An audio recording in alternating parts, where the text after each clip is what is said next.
Social media में मुझे ताज्जुब लगा।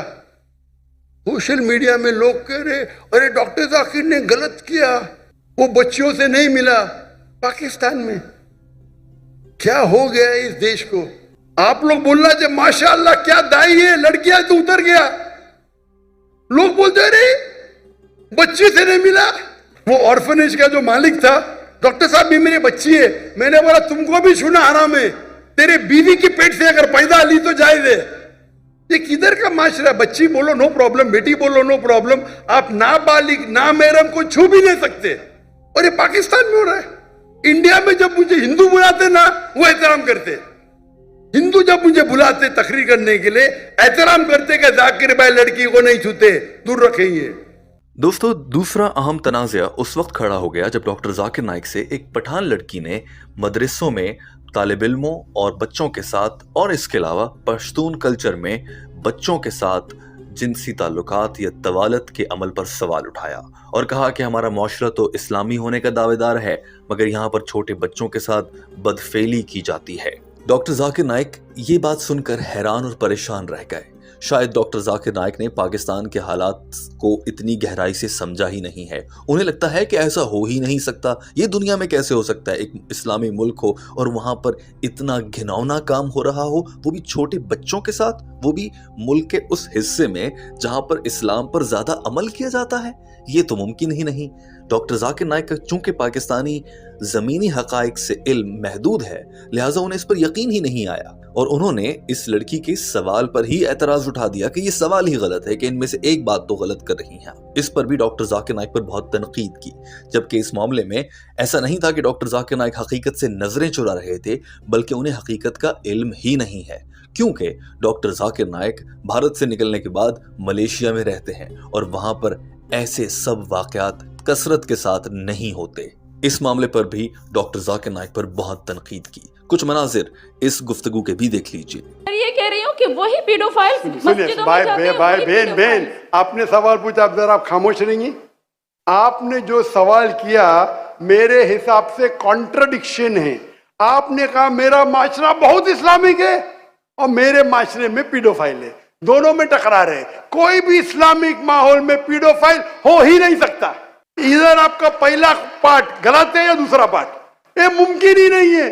बहुत इस्लामी को चोरी कर रहा है, मुमकिन ही नहीं है। आपको मानना पड़ेगा आपके सवाल में खता है, पहले बार या दूसरे बार, हाँ क्या नहीं?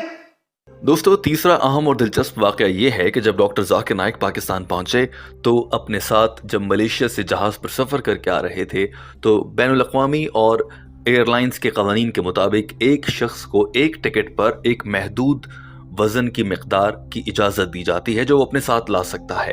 डॉक्टर जाकिर नाइक जो अपना सामान मलेशिया से पाकिस्तान लाए थे उसमें मीडिया इक्विपमेंट, कैमरा, लाइट्स और दीगर चीजें और उनकी टीम मेंबर भी शामिल थे। लिहाजा उस सामान का वजन मिकदार जो मुकर्ररा हद है उससे ज्यादा हो गया। अगर ऐसा हो जाए तो किसी आम शहरी को इस पर इजाफी रकम अदा करना पड़ती है ताकि उसका सामान पहुंचाया जा सके। डॉक्टर जाकिर नाइक का जब वजन ज्यादा हुआ तो उससे पहले ही पाकिस्तान इंटरनेशनल एयरलाइन के एक अहलकार ने उन्हें यकीन दिलाया कि आपका वजन ज्यादा भी है, कोई बात नहीं, आप हमारे मेहमान हैं, लिहाजा आपका एहतराम किया जाएगा और जितना मर्जी वजन ले आए, कोई मसला नहीं। जब डॉक्टर जाकिर नाइक पाकिस्तान पहुंचे, एयरपोर्ट पर आए तो उनका सामान का वजन ज्यादा होने की वजह से उनसे इजाफी पैसों का तकाजा किया गया। डॉक्टर जाकिर नाइक ने कहा कि मैं स्टेट का मेहमान हूं, मुझे पहले से कहा गया था कि कोई बात नहीं, जितना मर्जी वजन ले आए, तो इसलिए हम ले आए हैं, लिहाजा कुछ ताउन फरमाएं।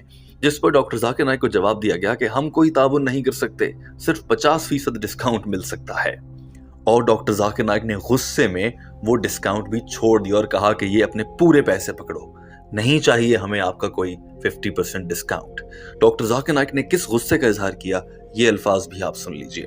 मैं आ रहा था, हमारा 1000 किलो था, पीआई के मैंने सीईओ से बात किया, नाम नहीं लेता हूं,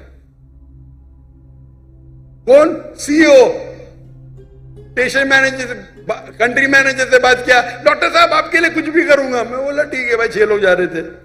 मैंने बोला भाई 500-600 किलो ज्यादा है, हाँ डरो मत, मुझे 50% डिस्काउंट दूंगा। मैं बोला भाई 50% डिस्काउंट के बदले में और 4 लोग को लेके आऊं और सस्ता पड़ेगा ना। बोला देने का तो फ्री दे, मतलब मत दे। ठुकरा दिया मेरे। पीआई पाकिस्तान एयरलाइन, अरे इंडियन में कोई भी गैर मुस्लिम मुझे देखेगा तो फ्री में छोड़ेगा। ये है इंडिया। गैर मुस्लिम डॉक्टर जाकिर नाइक को देखेगा 1000 किलो 2000 किलो छोड़ देता है।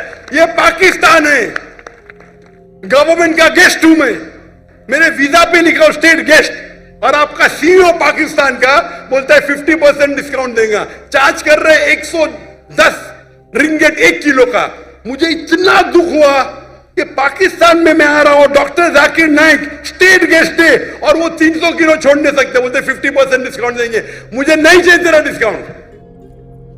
दोस्तों, इसके बाद डॉक्टर जाकिर नाइक के ऊपर तनकीद की गई कि वो अगर शरीयत पर चलते हैं और कानून पर अमल करने वाले शहरी हैं तो वो तवक्को क्यों रख रहे थे कि उन्हें इसके पूरे पैसे ना देने पड़े और उन्हें डिस्काउंट मिले या उनसे पैसे लिए ही ना जाएं, गो के वो इजाफी वजन भी अपने साथ ला रहे हैं जबकि टिकट्स कम हैं और वजन ज्यादा है। इस तनकीद पर बहुत से लोग समझते हैं कि डॉक्टर जाकिर नाइक गलत हैं। आपकी इस पर क्या राय है, आप भी बताइएगा। क्या डॉक्टर जाकिर नाइक कानून से बालातर हैं या फिर बाज़ औक़ात कर्टेसी या मिलनसारी में अपने मेहमान को इज्जत देने के लिए ऐसे कवानीन को आर्जी तौर पर लचकदार बनाया जा सकता है और उन्हें ऐसे कवानीन से मुस्तस्ना किया जा सकता है? आप क्या समझते हैं? और दोस्तों, जहां कुछ तनाज़ात हैं वहीं पर डॉक्टर जाकिर नाइक के साथ दिलचस्प वाक़यात भी हुए। मिसाल के तौर पर आप जानते हैं कि डॉक्टर जाकिर नाइक अपने इज्तिमात में हमेशा सवाल करने का पहला मौका गैर मुस्लिमों को देना पसंद करते हैं। चूंकि गैर मुस्लिम सवाल करेगा, कुछ सीखेगा, तो हो सकता है कि वो इस्लाम कबूल कर ले। लिहाजा डॉक्टर जाकिर नाइक मुसलमानों को बाद में और गैर मुस्लिमों को पहले मौका देते हैं। कराची में इज्तिमा में खिताब के दौरान एक गैर मुस्लिम लड़का सामने आया, सवाल किया और जवाब दिया गया। जब जवाब मुकम्मल हुआ तो हस्ब मामूल डॉक्टर जाकिर नाइक ने उसे इस्लाम कबूल करवाने की जानिब लाने के लिए पूछा, तो क्या अब आप यकीन रखते हैं कि आप सल्लल्लाहु अलैहि वसल्लम अल्लाह के रसूल हैं और हज़रत ईसा अलैहिस्सलाम खुदा नहीं हैं? इसके जवाब में इस लड़के ने, जिसने कहा था कि वो ईसाई है इसीलिए अभी सवाल कर रहा है गैर मुस्लिमों की बारी में, तो इसने कहा कि सर मैं तो ईसाई नहीं हूँ, मैंने झूठ बोला था क्योंकि मैंने जल्दी घर जाना था, वगैरह वगैरह। ये काम डॉक्टर जाकिर नाइक के साथ आज तक पूरी दुनिया में उनके सारे इज्तिमात में कभी नहीं हुआ, मगर यहाँ पर आने के बाद ये भी हो गया। ये मनाजिर आप खुद देख लीजिए। भाई रफी, आप मानते कि खुदा एक है? जी मानता हूँ। आप मानते कि ईसा अलैहिस्सलाम खुदा है? डॉक्टर साहब, मैं मुसलमान हूँ। आप मुसलमान हैं? माजर करता हूँ आपसे, मैंने झूठ बोला क्योंकि मुझे अभी जल्दी घर जाना था, तो सच से पीछे लाइन में खड़ा था। मैंने बोला कि यार मुझे मौका ही नहीं मिलेगा, तब सवाल हो गया। तो अगर आप मुसलमान हैं तो आपने बहुत बड़ा गुनाह किया। अगर Sorry, सवाल पूछने के लिए आपने कहा कि मैं ईसाई हूँ, ये बहुत बड़ा गुनाह है। मैं तौबा करता हूँ अल्लाह से। अल्लाह मुझे कलमा पढ़ेंगे? जी, कलमा पढ़ो आप इसे। ला इलाहा इल्लल्लाह मुहम्मद रसूलुल्लाह। और दोस्तों, आपको ये भी दिखा देते हैं कि जब डॉक्टर जाकिर नाइक एक और मौके पर सवाल और जवाब के सेशन से खिताब कर रहे थे तो एक लड़के ने डॉक्टर जाकिर नाइक से उनका पर्सनल व्हाट्सएप नंबर मांग लिया, और जब डॉक्टर जाकिर नाइक ने इनकार किया तो वो इस पर भी कहता रहा कि मैं मुख्तलिफ तरीकों से आपसे रब्ता कर ही लूँगा। ज़रा ये दिलचस्प मनाजिर भी देखिए। ये भी सिर्फ पाकिस्तान में ही हो सकता था और यहाँ पर आने के बाद ही हुआ। जी सर, अभी मेरे को याद नहीं है, मैं इसलिए कोई गलत अल्फाज पेश नहीं करना चाहता। आपका व्हाट्सएप मैंने नंबर सेव कर लिया, मैं आपको जरूर पेश करूंगा। व्हाट्सएप में 20,000 आते भाई, आपका नंबर आएगा नहीं आएगा क्या पता? आपको देख के तो मुझे देंगे ही नहीं, बोलेंगे बेवकूफ सवाल है, साइड पे रख। चुनते 20,000 में से अच्छे सवाल चुन के मुझे 100 देते, वो 100 में से मैं 20 चुनता हूँ। क्या मुमकिन आता है कि आपका मुझे मिलेगा? 0.0001%, बराबर। सर मैं कुछ ऐसी चीज लगा दूंगा निशानी जो आपको शायद पता लग जाए, बोल दूंगा मैं। कैसी निशानी? आप अपना पर्सनल नंबर दे रहे, मैं उन पे भेज दूंगा अगर आपको लगता है तो। दोस्तों